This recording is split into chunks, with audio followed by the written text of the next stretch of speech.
으로 지원된 1,600억 원 규모의 도시교통 체계 정비 사업이 중지되었습니다. 스리랑카는 도시 콜롬보의 교통정체 문제에 대해 비용적인 면을 고려할 때 효율적인 솔루션이 아니라고 판단했습니다. 지난해부터 스리랑카에서는 일본의 기술로 철도 사업이 시작되었지만 한순간에 모든 것이 멈춰서 버리게 된 것입니다. 이것이 어떻게 된 일인지 지금부터 살펴보겠습니다.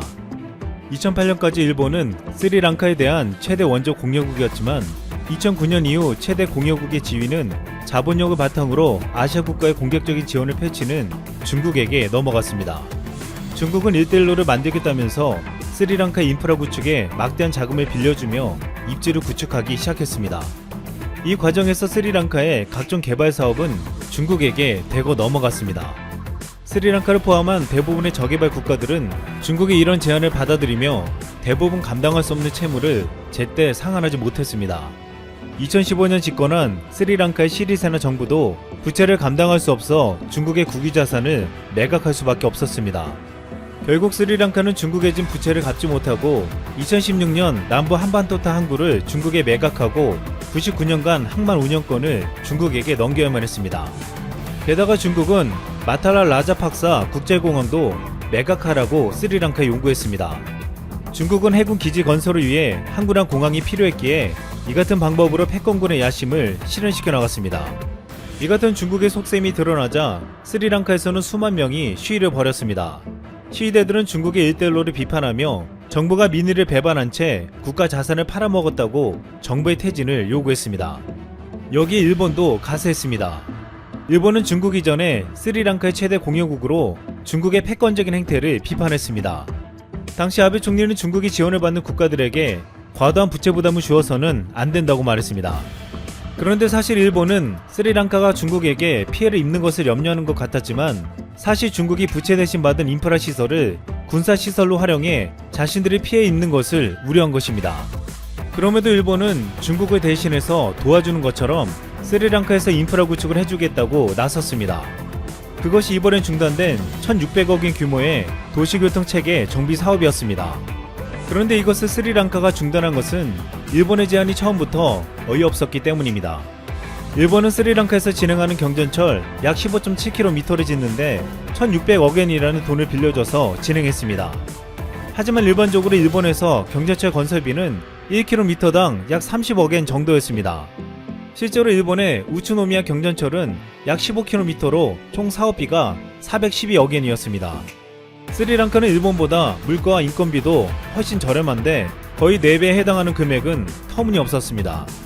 이 때문에 일본은 마치 중국을 대신해서 스리랑카를 구해주는 것 같았지만 더욱 파렴치한 짓을 했다고 비판받았습니다.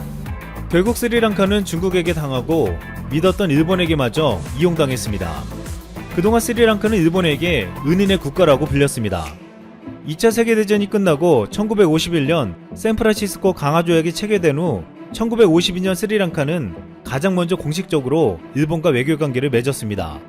스리랑카가 최초가 된 데는 아주 중요한 이유가 있었습니다. 1951년 미국 샌프란시스코에서 2차 세계대전 전범국인 일본을 두고 일본 4분할 통치안이 거론되었습니다. 당시 소련은 앞장서 전세계에 큰 피해를 입힌 일본을 독립시키는 것은 시기상조이며 막대한 배상금을 물려한다고 했습니다. 그때 스리랑카 대표로 참석한 재무장관 자야와 루다나가 나서서 이렇게 말했습니다. 그는 붓다의 가르침을 인용하여 전쟁은 전쟁으로 끝난 과거지사다. 우리는 불교인이다.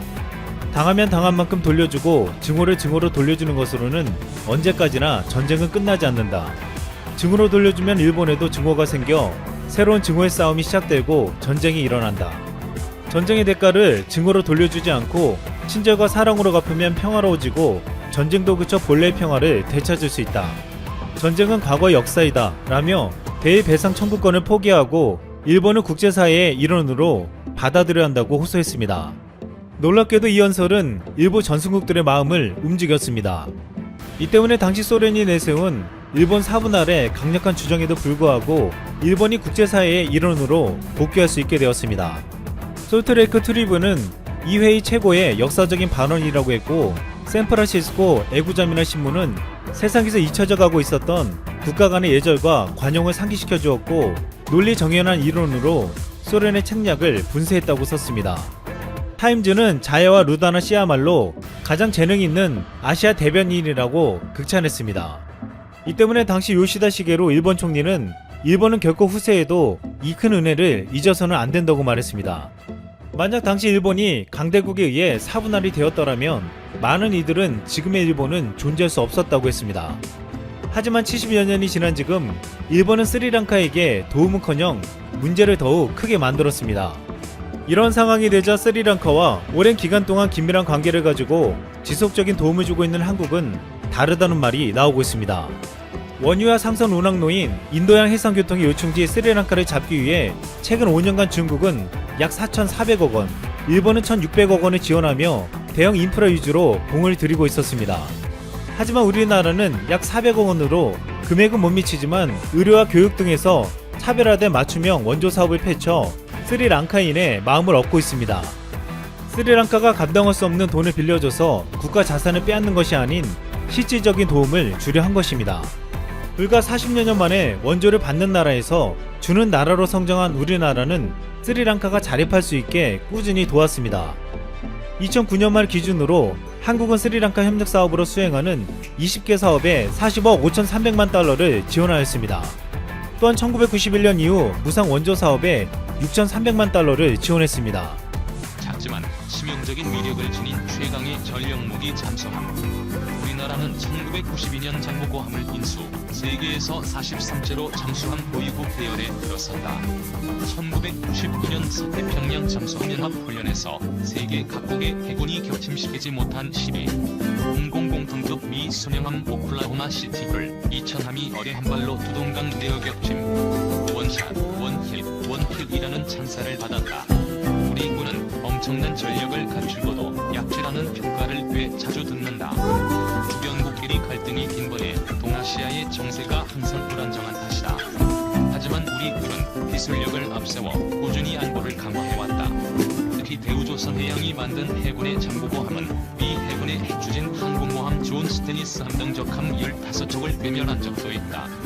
골리앗 미군을 넘어뜨린 우리 기술력에 당시 외국군은 경탄을 금치 못했다. 세계 우리 군의 군사력과 기술력을 함께 선보인 순간이었다. 지난 18일 EBS는 유튜브를 통해 당시 훈련을 경유했던 다큐멘터리를 올렸다.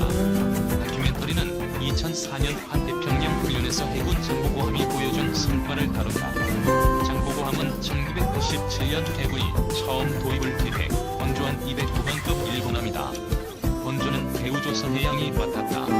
대우조선해양은 1987년 독일에서 건조수를 들여와 최초의 한국형 잠수함을 만드는 작업에 착수했다. 첫 번째 잠수함이었지만 우리 민족에는 1500년대부터 철갑선을 만들어내는 등 조선업에 탁월한 DNA가 있었다.